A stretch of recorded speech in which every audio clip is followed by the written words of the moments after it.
नमस्कार प्यारे स्टूडेंटों। आज अपन चालू करते हैं 10वीं क्लास की प्रश्नावली नंबर 2 का टॉपिक बहुपद की घात। पिछली क्लास में अपन ने बात की थी बहुपद क्या होता है, बहुपद में कितने पद होते हैं, पदों की संख्या ज्ञात करना। यहाँ पर एक वेरी इंपॉर्टेंट टॉपिक होता है कि बहुपद की घात। और बहुपद की घात के ऊपर बहुपद कितने प्रकार का होता है उसकी करते हैं बात। तो चलिए दोस्तों करते हैं बहुपद की घात। तो अपन आज टॉपिक लेके चल रहे हैं बहुपद की घात। यहाँ पर बहुपद की घात, यहाँ पर अपन बात करते हैं बहुपद की घात और ऑफ पोलिनोमियल। बहुपद की घात बहुपद में चर की सबसे बड़ी घात को ही बहुपद की घात कहा जाता है। बहुपद में सबसे बड़ी जो चर की घात होती है उसे ही बहुपद की क्या कहा जाता है, घात। कि बहुपद में चर की सबसे बड़ी घात को ही बहुपद की घात कहा जाता है। कि बहुपद में जो चर की सबसे बड़ी घात होती है उसे ही अपन कहते हैं बहुपद की घात। इसके ऊपर क्वेश्चन आता है कि बहुपद की घात ज्ञात कीजिए। तो इसके ऊपर क्वेश्चन अपन एग्जांपल देखते हैं, उदाहरण इसका उदाहरण देखते हैं कि निम्न बहुपदों की घात लिखिए।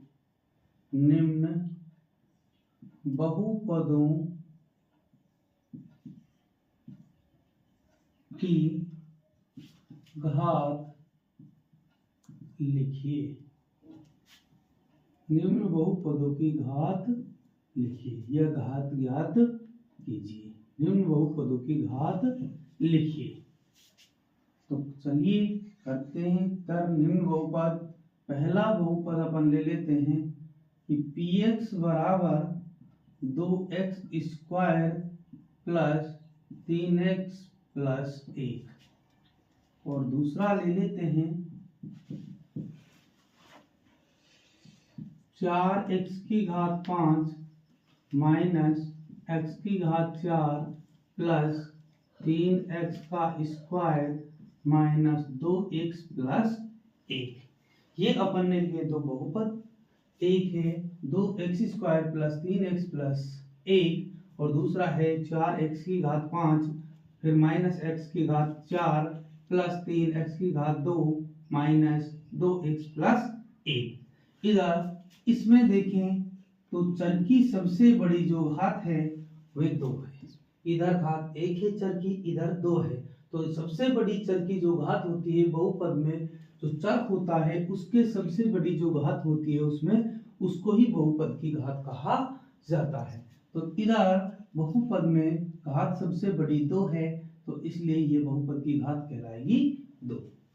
और इधर देखें तो इधर बहुपद की जो पावर है घात कहलाएगी 5, क्योंकि इधर 1 है, इधर 2 है, इधर 4 है और सबसे बड़ी क्या है 5।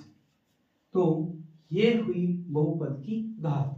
और कभी भी बहुपद की घात एक पूर्णांक और ऋणात्मक नहीं होती। तो इसके ऊपर एक नोट याद रखना, वेरी इंपॉर्टेंट।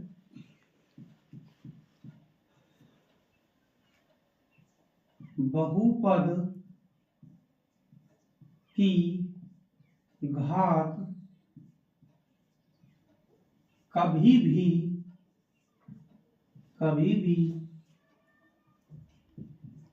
एक पूर्णांक और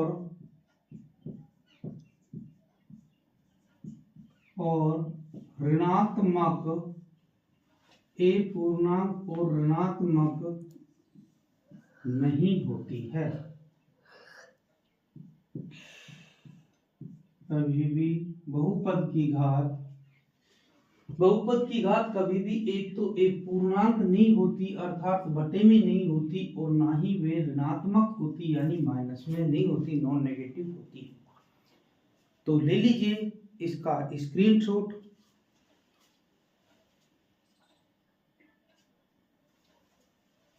तो प्यारे स्टूडेंटों, फिर मुलाकात करते हैं नेक्स्ट क्लास में कि घात के आधार पर बहुपद के प्रकार, घातों के आधार पर बहुपद के प्रकार, जो कि 10th क्लास का टॉपिक है।